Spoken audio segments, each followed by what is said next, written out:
How to, cousins? It's Rusty. How you do today? I'm having a great one so far. I'm about to get into something about postcards. I'm going to show you some new ones that I got. They're not new. They're actually quite old, but they're new to me. We're going to review those for a moment, and then I'm going to tell you about a little project I've begun working on and give you just a sampling of what to expect coming in the future. Let's check it out. Ahora estás viendo a Rusty como. Also, folks, stick around till the end because I've got a particular card right here. It's the back of it. This other side right there that I want to show you. So stick around. It's a really interesting, one of the most interesting ones I've found in a while. Cousins, I live in Western North Carolina. I'm a reseller. I buy and resell things. And one of the categories that I do that in is postcards. Mostly vintage or antique postcards, and I wanted to just show you guys some of these that I came across recently and tell you a little bit about what I plan on doing with these. So first off, we got this one right here, Bon Marche department store in Asheville, North Carolina. And you can see here these old cars. It's really cool looking, these people and their old outfits there. This one's not been posted, but you can see it was printed in Minneapolis. But this postcard is from probably around the 1930s, before they started doing linen postcards, because this is not a linen postcard. Right here we got Hayes and Hobson. It's an old building here, everything automotive. All these old vehicles, which is really cool as well, also in Asheville. And if you look at the back, it says the slogan, "Everything automotive is a fact with Hayes and Hobson." And so I don't know where this vehicle, where there's a particular building is. I'm going to have to do some research to see if I can find an old address. That's going to be the coolest thing, if I can find this actual location, which kind of is what I want to talk to you about. Here's the downtown area of Asheville. This big monument here, obelisk in the center, and then you've got all these different other buildings around this town square. I live really close to here. I know exactly where this is. And what I want to do, folks, is take a look at these and then try to see if I can find them myself. I would love to take a photograph of these spots in Asheville. Some of these might be hard, like this one right here. This is a very old one. You can see it is not divided, which means it's a little bit older than some of these other ones. And you can even tell by the colors being a little bit more muted. This is kind of sort of like a bird's eye view. It's almost like someone is up on a hillside or taking a photo off of the side of a building possibly. And it's just showing this landscape. Now guys, this would look completely different today, I'm sure. I have to take a look at a couple of these buildings, like that one, maybe a couple of these here. I don't know if there are some church spires or something here, maybe there, to get a general idea of maybe where this is taken at. Again, also, kind of the way, the shape of the mountains here, these Blue Ridge Mountains in the background, if I could find a location where it looked like the mountain range would match up with this, then I would have a better idea of exactly where that is. Next up, we got the post office here in Asheville, the Asheville Club, Asheville, North Carolina. Now, I'm not exactly sure what club this is referring to, but you can see again we got all these men and women out here in their outfits, some sort of old building here, and I don't know if this even is still standing, folks. If this still exists, I don't recognize it, and I've been in the Western North Carolina area for quite a while.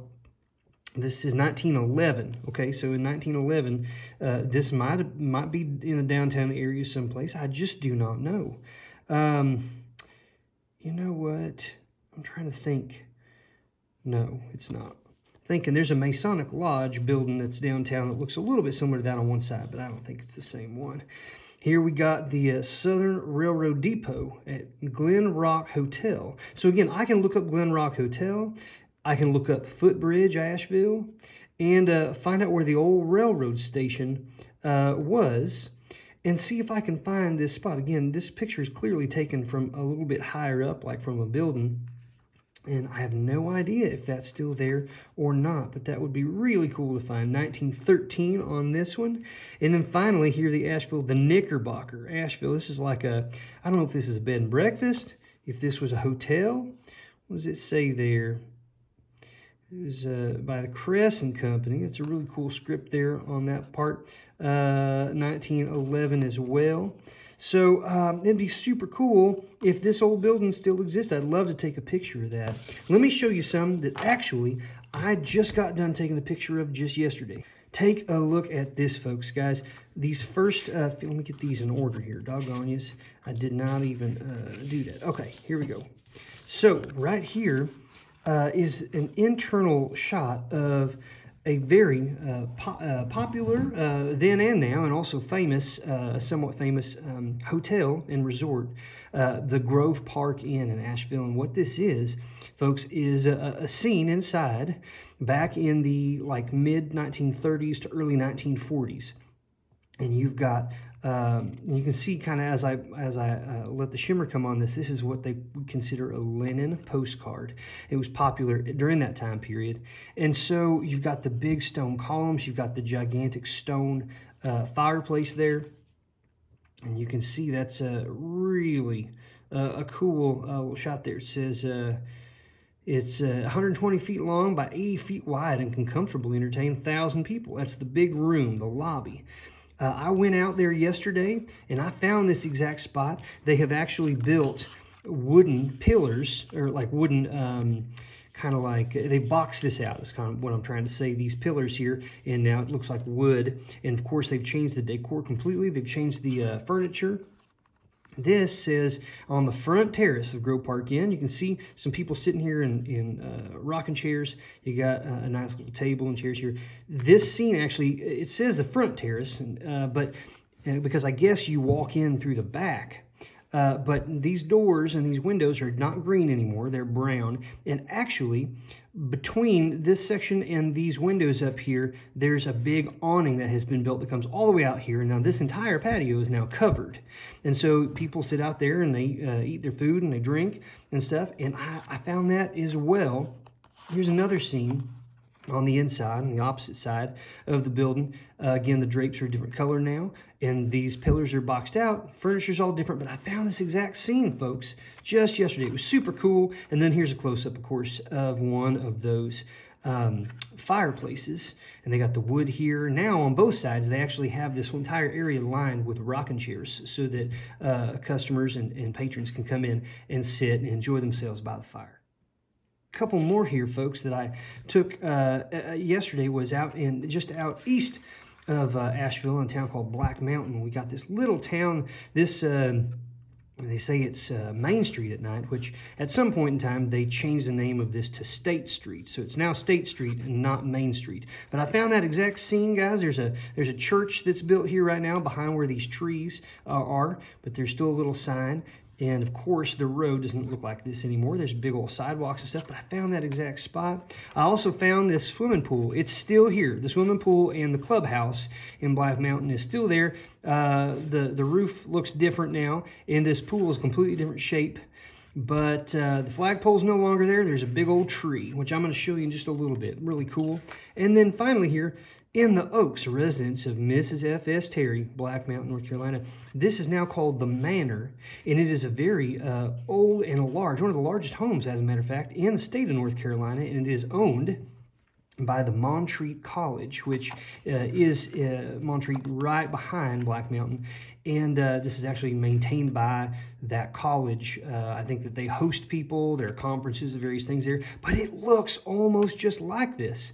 And what's actually cool about this place, I actually happen to know someone who used to stay there, and as the story goes, there is a full indoor bowling alley. There's a large indoor pool. And I'm told that through one of the little rooms, there's like a closet that you can go through that opens up into a Prohibition-era speakeasy kind of room.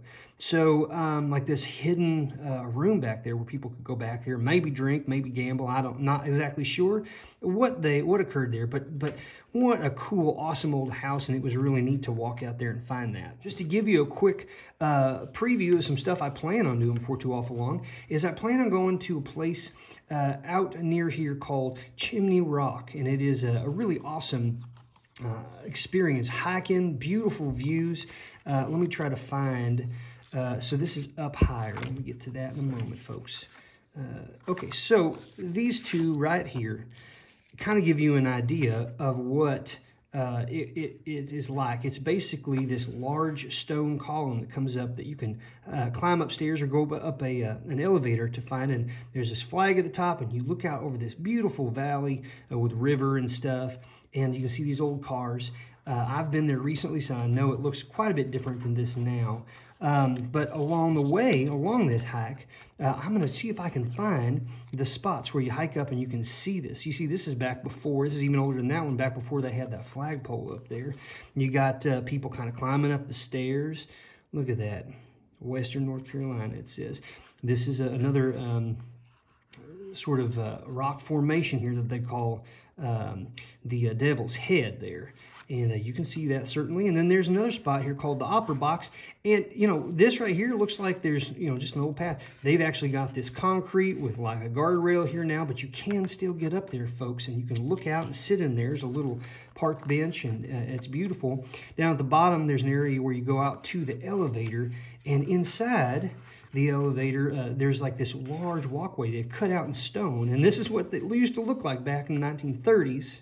And early 1940s. Now, there's actually a section on either side with little lights, and you can walk in there. It's much more modern looking.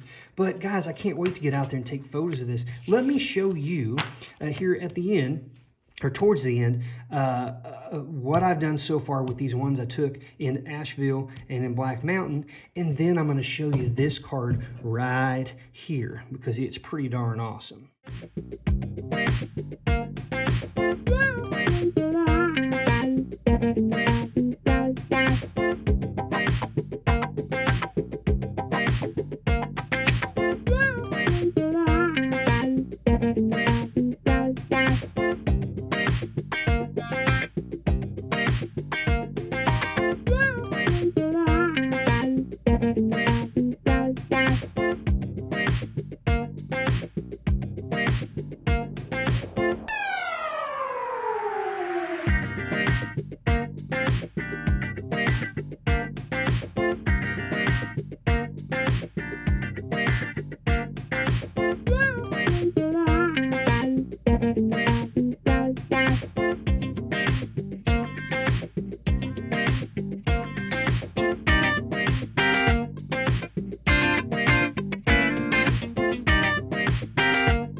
Thanks for sticking around, folks. Here it is. I'm going to just read it to you. $50 reward. Sansom's Detective Bureau is offering $50 reward for locating Mrs. Rachel Susie or Mrs. C.D. McMahon, who disappeared from Washington Pike home November 14, 1944. Mrs. McMahon, described as 37 years of age, weight 215, height 5'6", black hair, and a small mole on the right side of her face. Information should be mailed, wired, or phoned to the Sansom's Detective Bureau, and this is in Knoxville, Tennessee. I've never found a postcard, guys, and this is one of those pre-posted. You can see postcards here. It's already been paid for. They didn't have to put a stamp out there. It's looking for a missing person, and I did not realize that they did this back then. You know, you see those old movies where they're like wanted and there's like a poster and stuff, but actually really smart for them to have a postcard. But it seems odd to me, like who would take this and then write a message to a loved one or a friend? Like, I don't know, maybe this was something that happened, but you got this little photograph here of this woman, and they're just posting her weight and all this stuff up on there. It's probably a little embarrassing. I don't know what happened to this woman. I don't know if they ever found her or didn't. I need to do some research, but I found that I paid about $2.50 for this. I just thought it was the neatest thing. A little bit dark for sure, but just an interesting piece of history. I hope you guys enjoyed that. Thanks so much for joining us, cousins. Until next time, take care. Rusty hair.